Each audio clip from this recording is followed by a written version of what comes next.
Well, it took a while to have something called black art, but it wasn't. It was too early. It wasn't gelled to that, right? Even when I left in the 50s, I mean, no one thought there were so few black artists that you didn't think that way.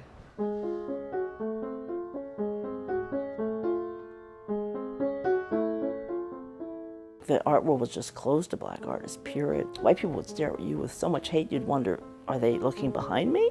What is this? So, I mean, I had a lot of anger from the restrictions, that I ran into, and general attitudes. My father, light-skinned brother, the black brothers would call him affectionately white boy. And one time he went to the steel mills, he was standing in a line. It happens that the line he was standing, he didn't realize it was all white, but he didn't know until he got near the desk. Then he looked over and saw it was a black line. Well, he wasn't trying, so he stepped over into the black line. The guy at the desk said, "Nigga, you just lost half your salary. We pay niggas half." I mean, just blatantly.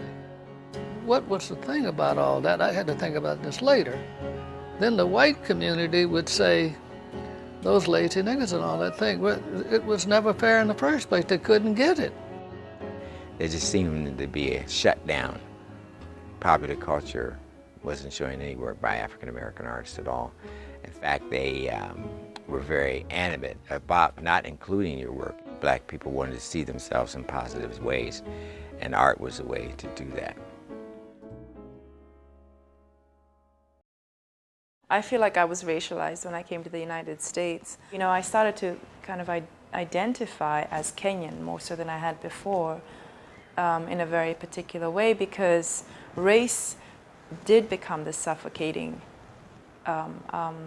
identity or identification. When I first came to America, and I'll go to the shops to buy stuff, and the security guards would follow me around, I didn't understand it. I was like, is there something that I did wrong, or is it the way I'm dressed or something? So, well, we bring all those things to our experiences. Apartheid, the marches in Soweto, the marches in Mississippi, the civil rights marches. So as a black artist, you bring a richer or a more varied experience to art.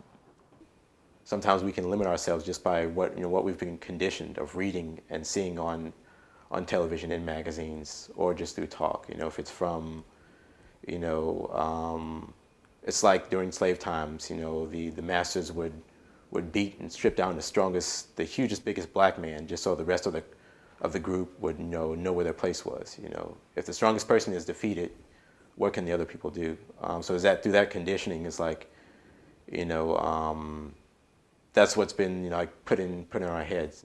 Since I was a kid, I remember, hey nigga, and there was a lot of things like that. Kids calling you the N-word. We used to go into 7-Eleven, and the Asian guy there used to call us, nigga, nigga, nigga, too many nigga, stuff like that. And it's like, it's messed up.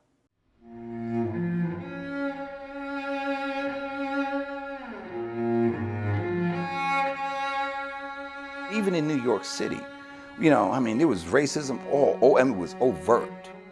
And, I remember also going to North Carolina, and my grandfather and them telling me about the stories about people being hung. Those stories are so scary. Some of them even come up today because they were real life stories. They weren't just like Sleepy Hollow stories, It was like scary. Black people getting their ass kicked, fighting, to sit down at a counter and eat like anybody else, to get haircuts, like anybody else, to be treated as a citizen of this country rather than like, some throwaway. I don't understand why, if anybody thinks they're superior, if I thought I was superior, I would not treat an inferior the way they did. I never could understand the logic. How could they possibly tell the kids, don't play with those little niggas, and they hadn't done anything to them, America was reluctant to receive African Americans. The whole era of Jim Crow was a period of institutionalizing apartheid in this country. And very often these restrictions on what you could and could not do were legislated restrictions. It was not de facto separations or segregations, it was de jure.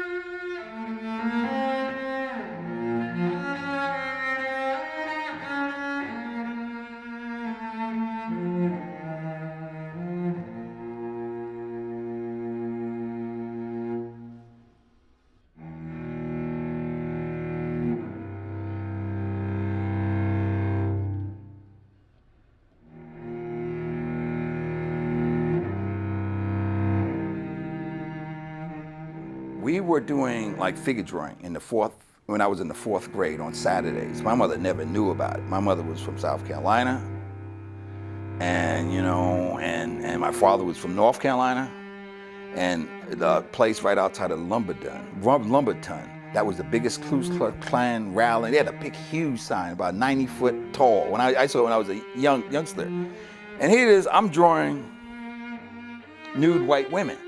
I could not go home and report that to my mom. So I did what I call my first series, which was called the Jesus Christ series. One of my first experiences that I remember is of taking a fashion illustration course where I drew a model with Afrocentric features, the wider nose, and I actually colored the skin. And part of my teacher's critique was to erase the color from the model and also to thin out the nose and lips and say this is what a model looks like. So many of the experiences were good, but that, I must say, was a devastating one, and I didn't know how much so at the time, but I just felt like a little collapse inside myself. But I took it back and I reworked it the way I had before, but it definitely had a staying power. I had professors actually give me lower grades because I drew black people. So everybody in the class had to pick a story by Shakespeare and do a poster or a painting. So like you're almost making a movie poster. So I chose Romeo and Juliet. Romeo was dark-skinned, Juliet was light-skinned. I didn't really think about, oh, I'm gonna make him black. I just did it. So when I hung it up on the wall, the first thing my professor said was, Romeo and Juliet weren't black. And I'm like, if they were in my neighborhood, they would have been black. So it made me think, all these C's I'm getting because I'm drawing colored folks. That's why I was getting those C's. I guess C is for color. It wasn't that you could choose not to go to the movie theater and sit in the orchestra section, or you could choose not to go to a particular housing development like Stuyvesant Town right here in New York, or that you could choose not to go to a school like Duke University. You were not permitted to. So in fact, many people found it necessary to leave to get training, to find a community of artists with whom they could live, and to find opportunities for exhibition. Because in fact, they were very limited, not non-existent, but very limited in the United States. When I went to Paris, that was the best part of my life because I went there with a lot of pain, but I learned art on a level that was just beyond anything I ever imagined because they were judging me based on my art. My first professor was Edu, and he was with Picasso for a while, and we got beyond this whole idea of being black art, or he just said, I just want to look at the good stuff. I went to Europe on the GI Bill because I could go. There's no way I could have gone to Europe. If this was before the war, we would have thought, taking that steamer over and all of that, it means a matter of money. You take the racism, we know all about racism. But a lot of people don't know this. 1939, when Jesse Owens, or 36, whenever it was, when he was in Berlin and Hitler wouldn't shake his hand. You know that. Jesse Owens, he set the world record. A lot of people think, you know, that was racism from him, but those same guys on the team, when they went into Berlin in the bars, I mean, the women were all over them. I mean, goodness, it's completely different.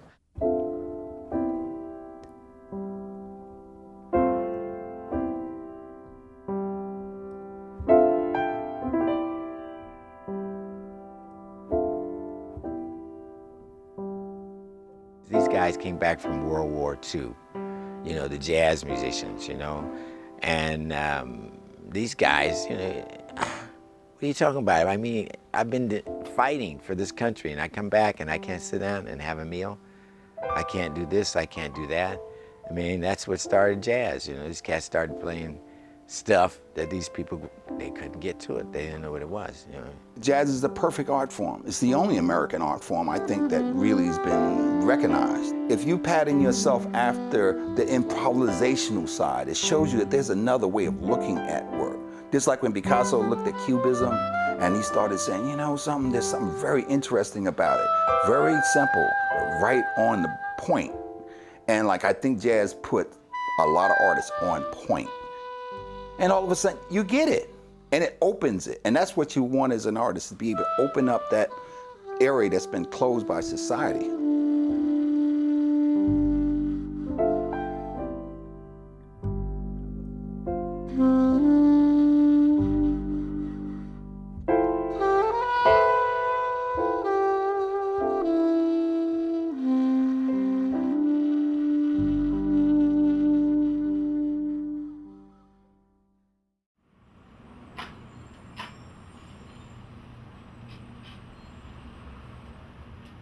It's a constant struggle going on.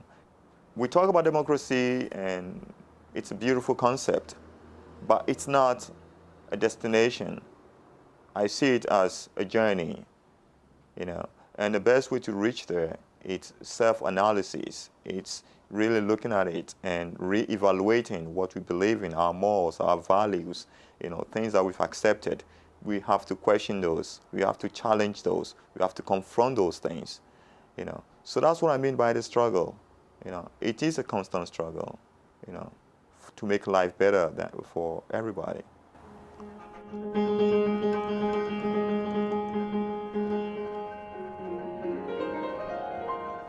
Martin Luther King and all these other fighters drew a lot from what happened in Africa. So there's always been this, you know, transcontinental, you know, inspiration going on. There is this nostalgic feeling of, you know, belonging here and belonging there. There is this pull from the continent, from my nation, from my people. I could hear my grandma. My grandma is passed. She passed like 15 years ago. But I still can see myself as a baby in her arms, rocking me to sleep, you know, and she's singing, you know, like this, one of my favorite lullabies. Dede vignello tobolo, dede vignello tobolo, dede vignello tobolo, dede vignello tobo. Ingba favile zamenamo, ingba favile zamenamo, nu de la hogbela, si onamulo, dede vignello tobolo. What we are still taught in schools as art history is dominated by Western European perspectives of beauty and perspectives of what art and culture is.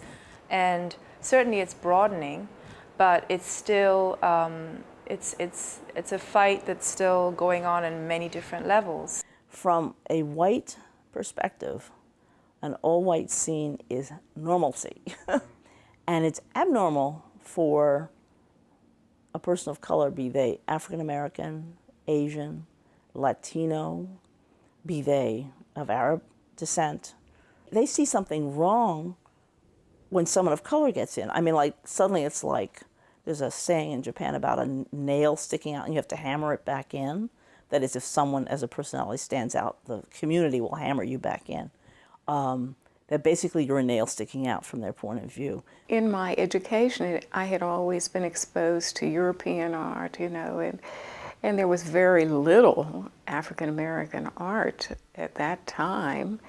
And when I came to New York, it was at the beginning of the civil rights movement, and I felt I had a lot to say, and I wanted to use black images, and I just wanted to be involved with black artists, black educators, and so that's what I did. One day I'm in the gallery, and I'm in the back, and I noticed that, because I was doing both black and white people, that's what I always wanted to do, I just wanted to do people. And I noticed all of the images of black people, anything black was hanging on the wall. There was nothing of mine on black. It was all out in the, that work was in group shows and things. So I go to the dealer, and I said, look, you're not showing the black people I do. And she said, they don't sell. She said, they don't sell. That's what, and there were some other artists in the gallery, very well-known artists, Raphael Sawyer, Haim Gross, and people like that. I said, well, you show their work, you show when they came over from Europe. I said, you show all their work, you show them on the Lower East Side, you show their whole story. And this is my story. You know, this is where I come from. And she said, well, I just don't think it sells. And I realized then I had to go out and fight.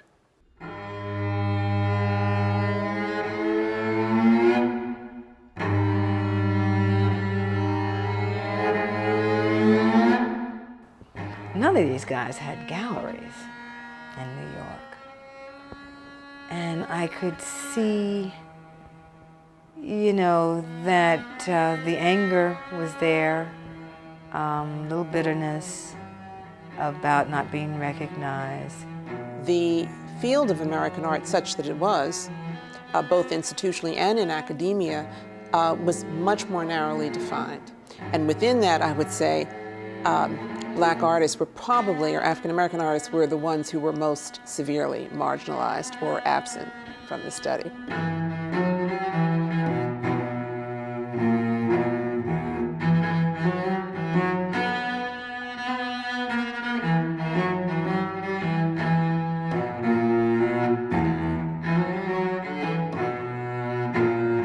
We started demanding that the fine art world write about us and talk about us. And of course, the fine art world kind of backed into this, and what they wanted to do was have all black shows, put everybody together, forget about the theme, forget about your technique, forget about what you did, abstract realism or concept, you know, whatever. It's just black show. You know, it's the white establishment, and they were not really addressing the black artist at that time. And Benny said, hey, come on, you know, you got to get this together. And we came from all over New York, from all over the country, and became involved in this united effort to have our work seen and shown. We set up protests against the Met.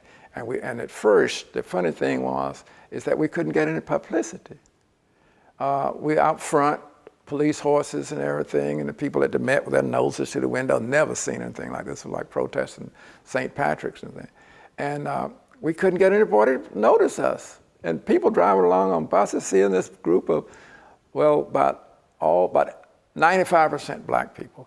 And Raphael Sawyer, Alice Neal, John Dobbs, Mel Ronan, white artists with us, and out marching.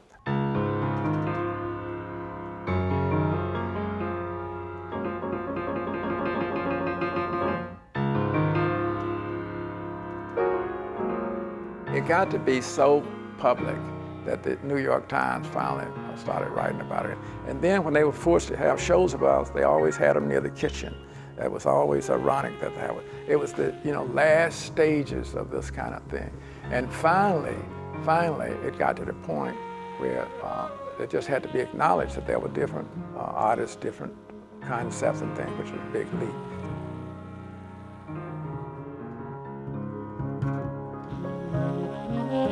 When I was looking for space and called up realtors. You know, there are signs, vacancies in their buildings and stuff, and called realtors.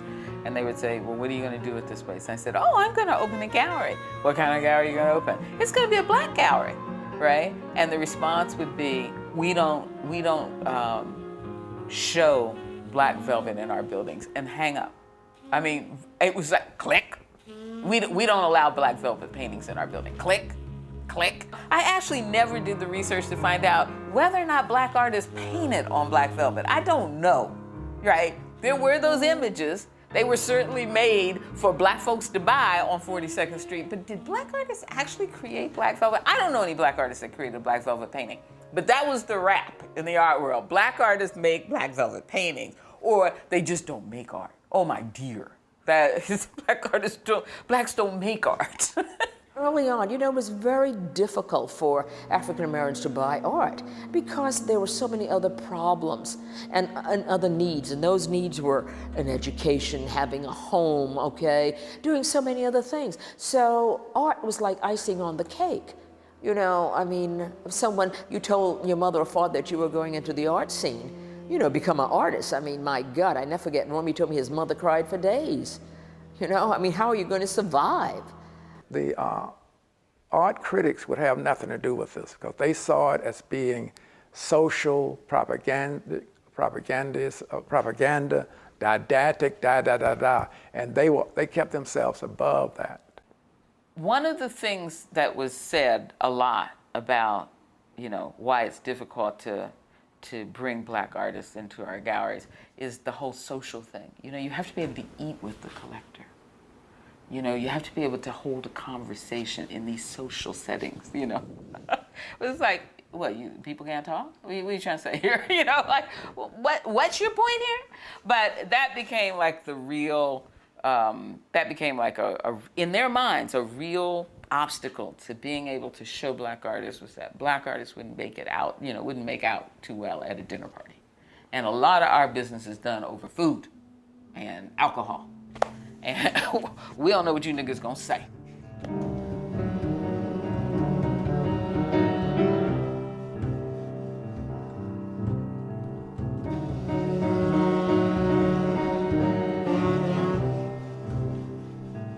Our images were incredibly negative. You have to realize also that front page, black man kills another person. Normally, black man kills another white person, then all of a sudden it was splattered everywhere, and that's what we saw in terms of images. You couldn't hold a white woman's hand or smack anybody on television unless you got hung. And you know, we got tired of those films where you go in the film, okay, when is the brother gonna die? It's all a matter of watching when the brother's gonna die. And you know, because you knew he was gonna die if he's in the film, it's just a matter of time. If he ain't dying, he's gonna be weeping. It's gonna be one of them. Hollywood said, damn, there is a market out here. Black folks will go to the movies to see black folks be badass. And so they started making badass films.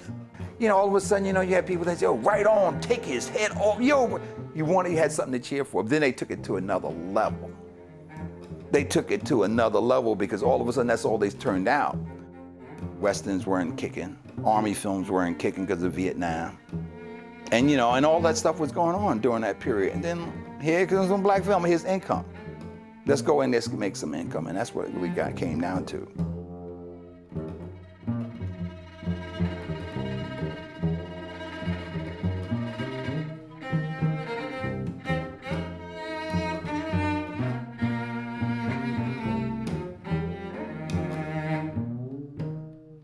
The majority of 1970s early blaxploitation posters would feature either a car, a bunch of women with guns or pimps or drugs, something relating to the ghetto, the crime, the streets, the things that were illegal.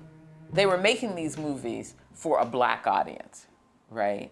And so they said, okay, how do we sell this to a black audience? And I think that what they did was they looked at the images of, you know, the quote-unquote militant images of strength that were coming out of the more radical fringes of the civil rights movement, and saying, okay, I can use this to sell these gangsters on the street. I can use this imagery to sell the stories that we're telling. You take the cultural traditions of the people, right?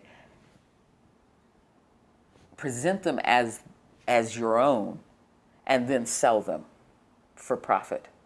People judge everything by the message that they receive immediately, whether it's good or bad, whether it's black or white, whether it's right or wrong.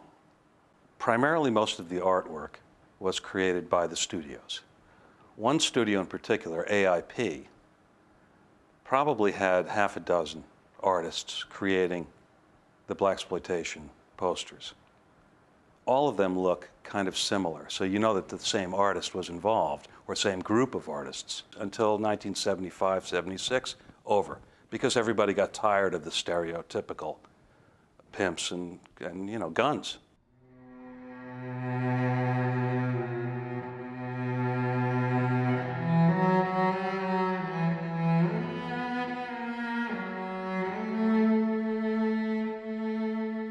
Advertising in America is very, well, some people can say it's very clever, and indeed some of it is. But when it comes to movie posters, the majority is not very clever at all. But when it comes to foreign posters and the artwork that goes along with it, you really start to sense that it's not just advertising, that it's also art. They went to greater extent to find a good artist that would truly provoke the viewer in seeing this poster to want to come in through the artwork rather than through the commercial approach of a typical American advertising piece.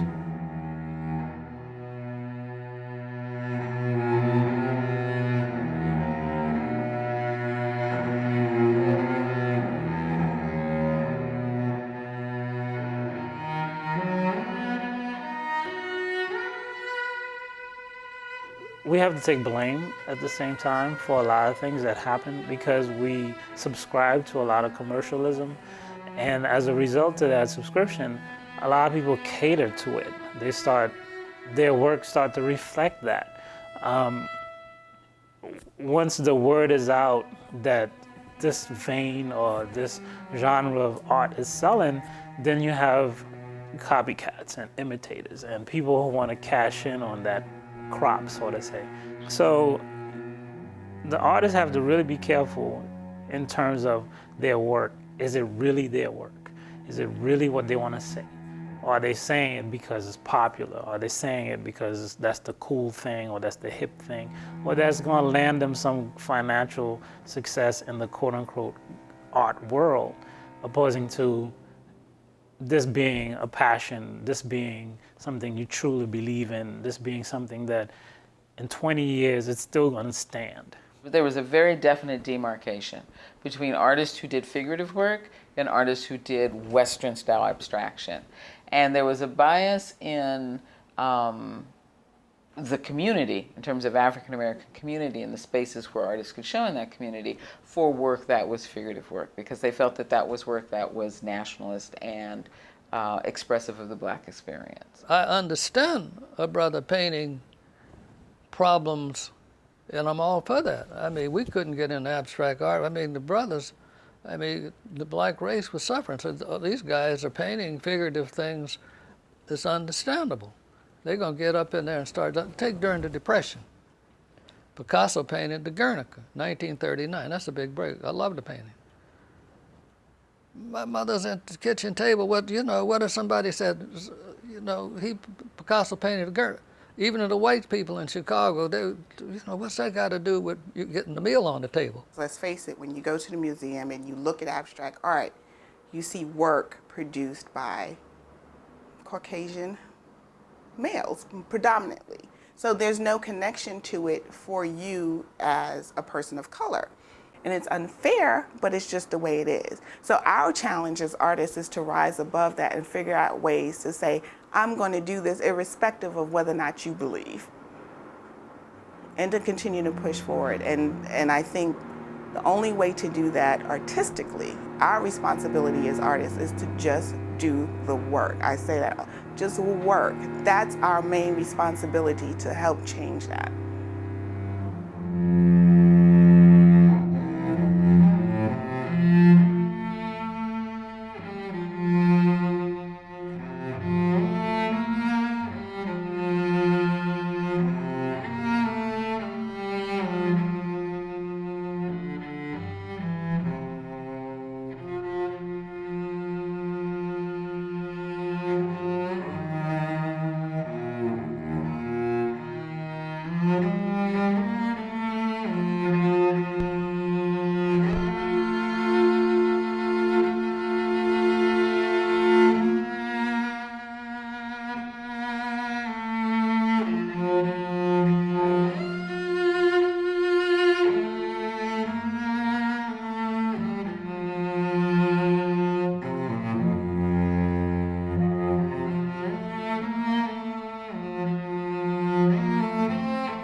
There was a show where my work was exhibited, and one portrait in particular fascinated this gentleman, a Caucasian gentleman. He came over to me. He says, "Can you, can you do white people? Can you paint white people?" I was like, sure, but it just shocked me that someone would think that. I mean, because painting is just about color, whatever color you are. Get the paints, mix them together, and there you get your person.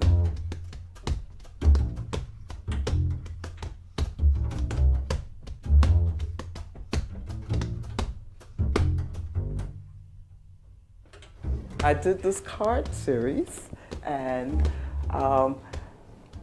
people were fascinated by it. And the comment was made that, it's wonderful, beautiful, but why would I want that in my home?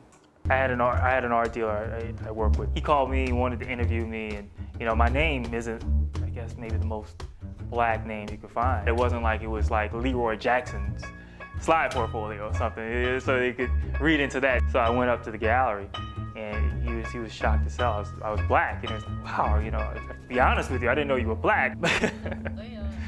I guess people have their expectations of what black art is.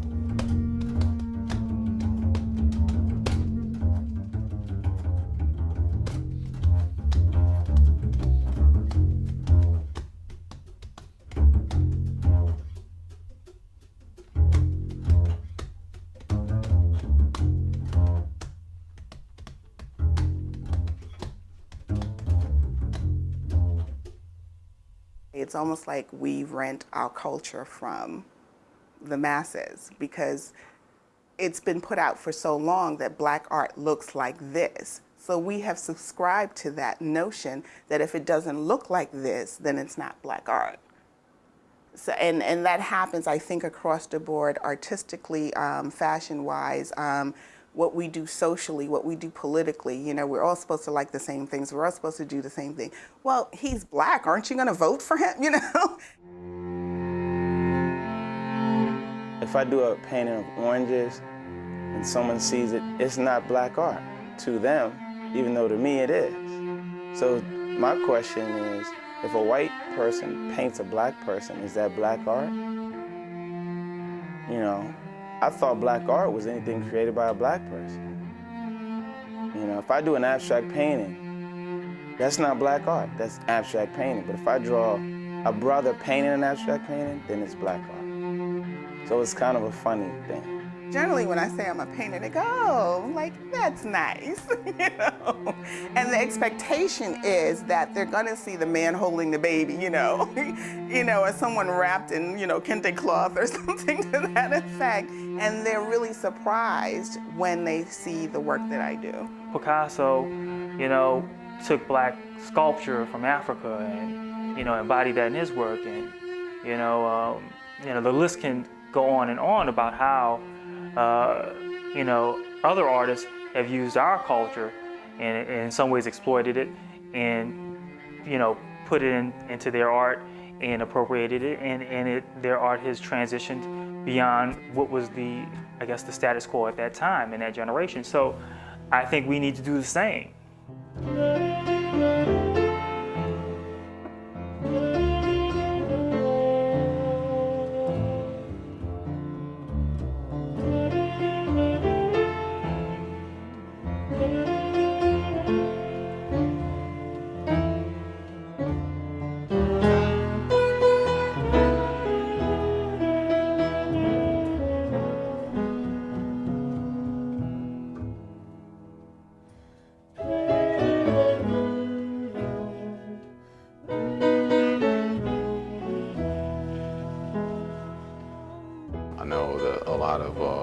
A lot of black men have a lot on their plate. I think that's probably one of the biggest issues right now, as far as how we represent the workforce and how we represent ourselves. I mean, a lot of people watch MTV. I mean, how do you see black men represented in MTV? We can do more, I should say. We have issues of struggles, issues of, bad politics, issues of, segregation or separatism, and issues of those who profit from that. The politics will always be the politics. The issues will always be the issues. And what do you do about it? And that's the question. What do you do about it?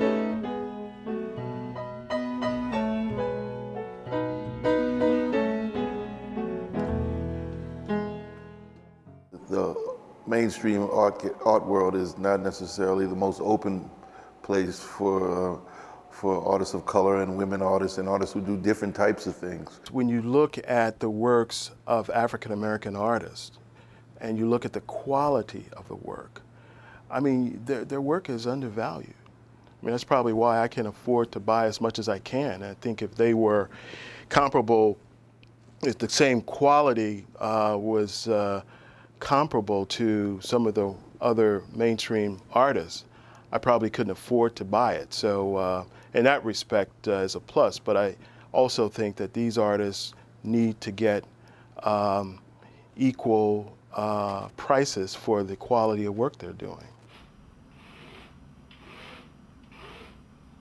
We need to validate ourselves. So one of the things that I think art can do for the community is bring the whole level of communication, bring the whole level of process at a point where it can start to solve some of the problems or solve some of the mysteries that have managed to elude us for so many years in terms of establishing our own access, opposing to waiting for access. Black people have not been welcomed in the museums and stuff like that. So there isn't that tradition. We have to support it for it to continue. And that is a key point. We have to support it. No one else can. We have to do it for ourselves. And we have to see how important our artists are. There's one problem that the African American visual artists have, and it still is a major problem. There is no African American person doing art criticism for any of the major newspapers. None. There've never been one, and there's still a none. And so the problem is everything still has to pass through the white critics. The white critics, no matter how good they are, no matter how impartial they are, they determine whether this is good art, bad art. And that's like plantation thing. That's almost like getting a note from your master to say whether you're good or bad.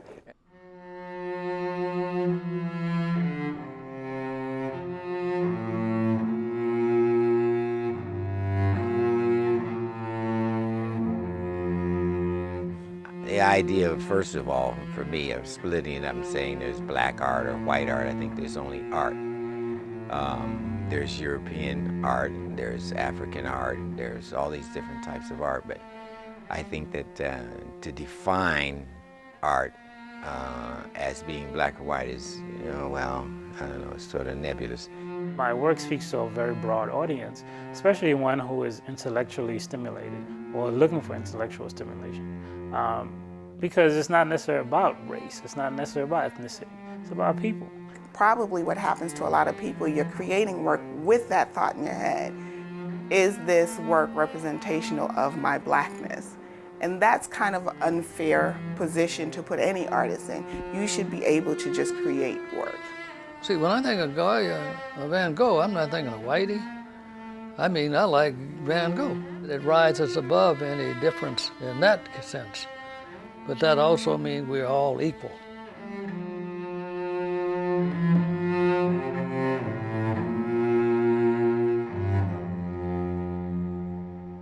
We always said what we would like to have is a level playing field. We would like for our work to be looked at for what it is. If it's not acceptable, okay, but disqualify it or don't select it because it's not acceptable. Don't just do a broad brush thing and sweep us out. Everyone else gets a chance to see themselves as that ideal. And I don't know why we shouldn't. And you know, I think that there is beauty in all the things that we have been through, and there's going to be beauty in all the other steps that we make and all the other things that we conquer. But there is also just beauty in the fact that we are beautiful, and I think that that too has its place. I just want the world to know about us, who we are, and just that we're so wonderful. and I try to do it through my painting.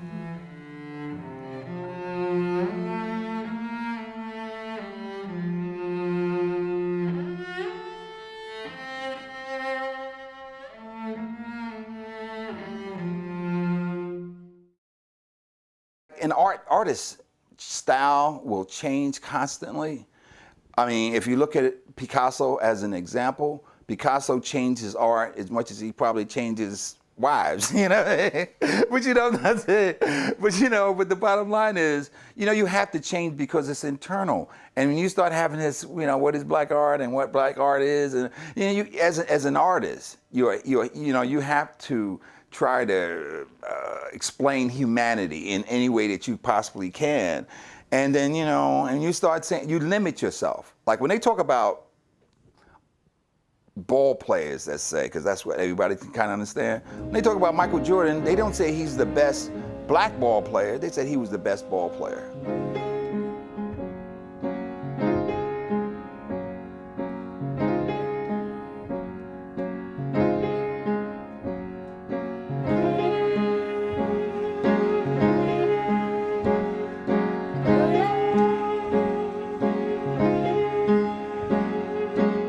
You're Michael Jordan, you're Michael Jordan. The rules are there, we all know the rules. You know, no one can take that away from anybody. So that really fascinates me. And I'm wondering like, oh wow, if other aspects of life could be like that, you know, then we'll have reached, you know, like, like the paradise of democracy. Art throughout history, in terms of the African American experience, has been served as one of the best ways to document that experience and to really, and document it truthfully. If you really think about it, you know, in terms of from a historian standpoint, that's all that's left when generations die off. They look at art, and that's how they measure that civilization's success.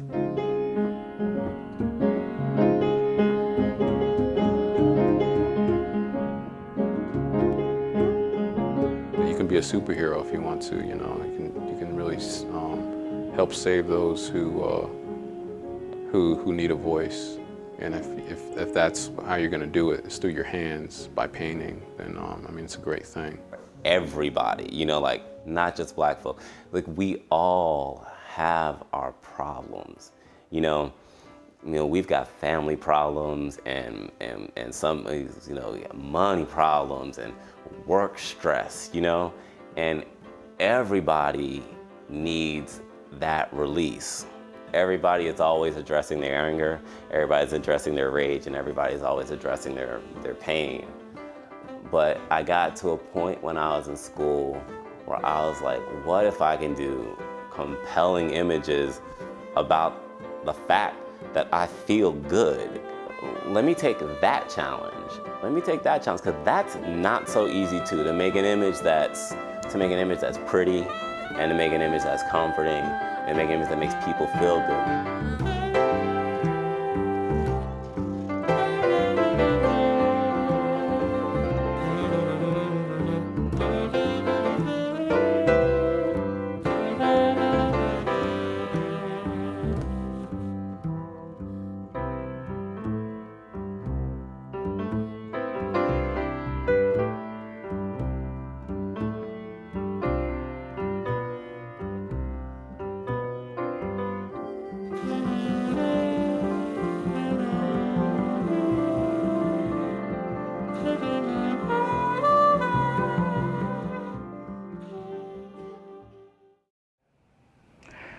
I think it's changed slowly, but not a lot. It's very, very difficult to get into a gallery unless it's specifically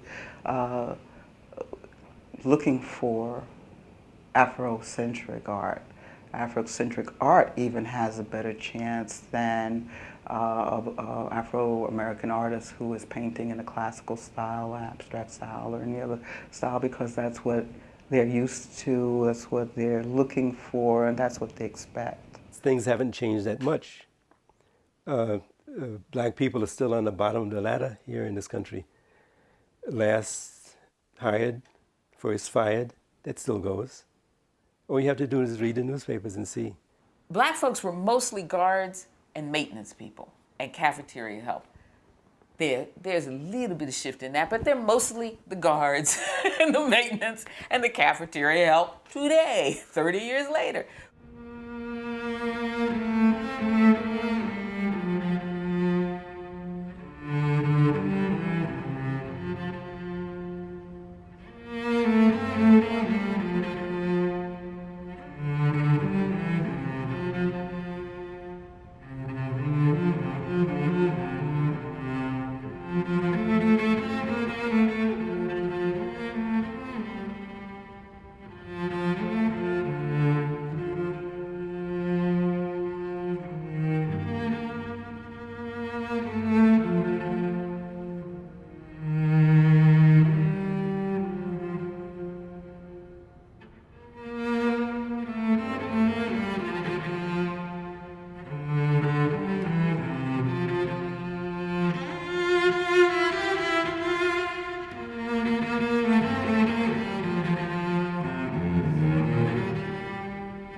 We are not further along collectively in society.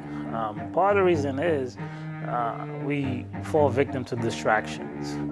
You see a handful of people in the media being successful or portrayed as successful, and then we think everything is fine. But meanwhile, the collective or the masses are suffering, are struggling to get by, are grinding, so to say. It's a day-to-day existence for a lot of people.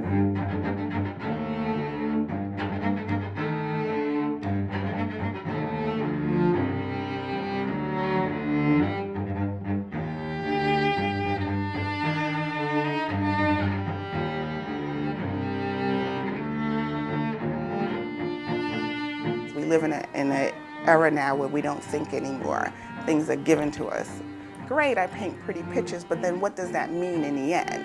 The pictures just can't be pretty and have no real meaning. There's so much more to fight about now than even when it was in the 60s and the 70s. It's not just artists. We all have a responsibility to look at the situation we find ourselves here in America and in the world and try to find ways to improve that situation. Systematically, black people have been kept out.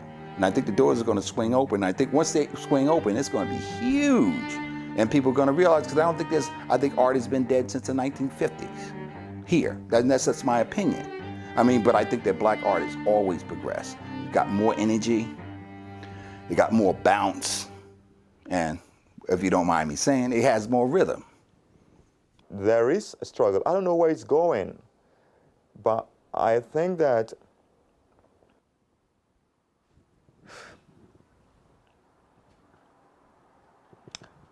the struggle begins with the artist, not to be swayed by what is marketable and what is fashionable. Because some artists go like, oh, if I do this kind of art, I'm not going to get into the museums, I'm not going to get into these galleries.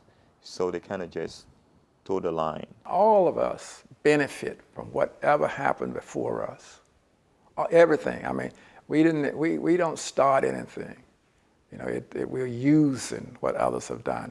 And in our areas, we can make contributions that will give to others. I've tried to thank some people who helped me so much, and more times than not, they say, you can't do anything for me. Pass it on. And so when I get a chance to do something, someone needs something, then I do that. And if they try to think, forget it, you can't do anything for me, I'm all right, pass it on. And that's what all of us should think about.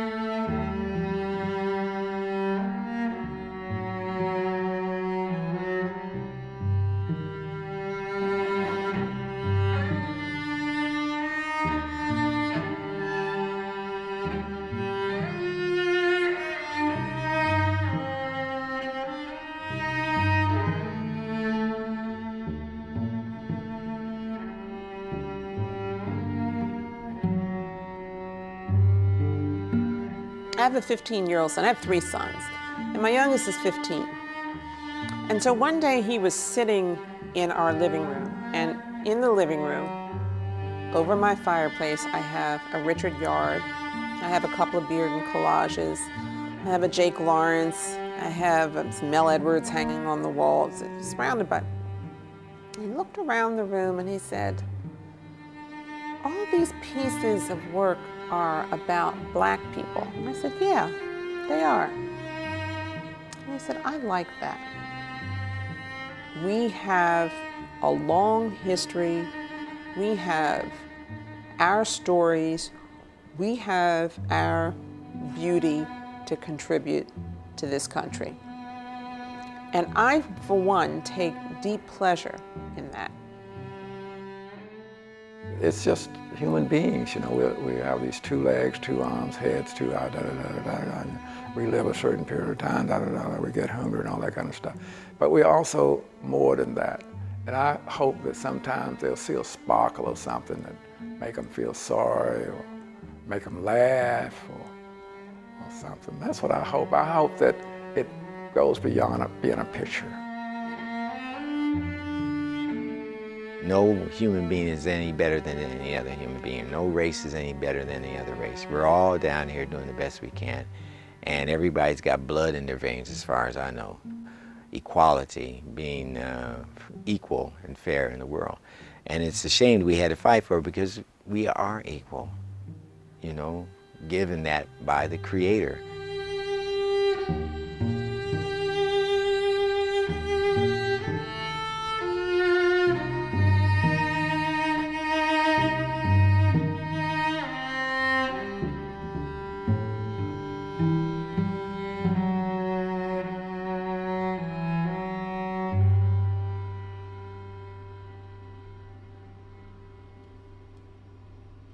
A lot of people went to sleep.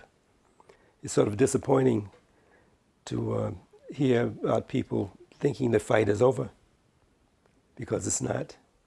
The fight continues.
was good, no?